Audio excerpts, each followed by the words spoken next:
Can something be gotten from nothing? Does the von Neumann set theoretical definition of number indeed imply that mathematics is emptiness all the way down? Does the multiplicative identity follow in any logical sense from the additive identity? That these questions beg to be asked at all suggests a pre-existing superposition of the implied binary solutions, yes, no, that would have to resolve either or for any of these questions to be definitively answered. This superposition we call paratriviality, or informally the Presburger paradox, after Presburger arithmetic, the essence of which is a fundamental self-referentiality paradox. Addition, and more fundamentally the additive identity, presupposes multiplication/multiplicity, and more fundamentally the multiplicative identity, as meanwhile multiplication also presupposes addition, as the multiplicative identity presupposes the additive. The most important logical implication of this paradox for our present consideration is the paraconsistency of both Presburger and first-order Peano arithmetic, the proof of which constitutes a solution to Hilbert's second problem that is neither exclusively positive nor exclusively negative, but is itself paraconsistent. Definition 1. We observe that any definition of the additive identity 0 necessitates a singular denial of emptiness, a decision to not move over 0 in silence, as it were, i.e. the multiplicative identity 1 is presupposed by 0 just as 1 presupposes 0. Arithmetically, addition presupposes multiplication/multiplicity, as meanwhile multiplication presupposes addition. We refer to this informally as the Presburger paradox, as the paradox is made clear by focusing on Presburger arithmetic, a system which attempts to isolate addition and exclude multiplication, i.e. the model of the natural numbers with addition and the multiplicative and additive identity. More formally, we call the underlying logical problem paratriviality, and define it set theoretically as the set of fundamental non-trivial, trivial, and paratrivial equivalence statements possible for any mathematical structure, all of which statements are held in unordered superposition as set members until an arbitrary axiomatic assumption collapses the set to a single member, either non-triviality or triviality or paratriviality. At the level of the additive and multiplicative identities, the paratriviality set is this set here. Definition 2.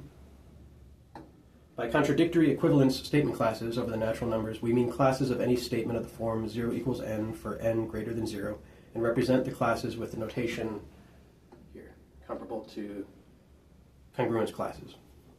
Definition 3.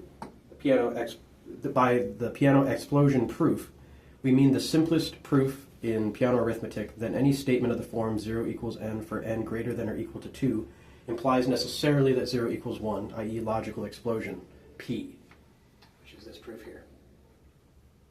Note, excluding multiplication excludes access to this argument. Theorem 1, congruence classes are logically equivalent or isomorphic to contradictory statement classes. This proof is elementary. All congruences are equivalences by definition, and there is no underlying arithmetical operator distinguishing between the classes. Theorem 2a, contradictions of the form 0 equals n for n greater than or equal to in Presburger arithmetic are non-explosive, resulting in non-triviality. That is, given Presburger arithmetic, essentially, contradictory statements are non-explosive, in short. Proof of this would be that Gödel's dialectic proof of the consistency of Peano arithmetic demonstrates sufficiently the non-explosiveness of modular arithmetic / congruence classes mod n for n equals greater than or equal to 2. And by theorem 1 above, we know this to prove the non-explosiveness of contradictory equivalence statement classes, where the Peano explosion proof has been eliminated due to the exclusion of multiplication. Theorem 2b, quantifier elimination does not resolve the Presburger paradox or the paratriviality problem. A resolution of the paratriviality problem, this is the proof of 2b, a resolution of the paratriviality problem must provide an argument isomorphic to the obvious Peano explosion proof. However, quantifier elimination cannot possibly provide this, as it is by definition a simplified representation of a quantifier admitting system.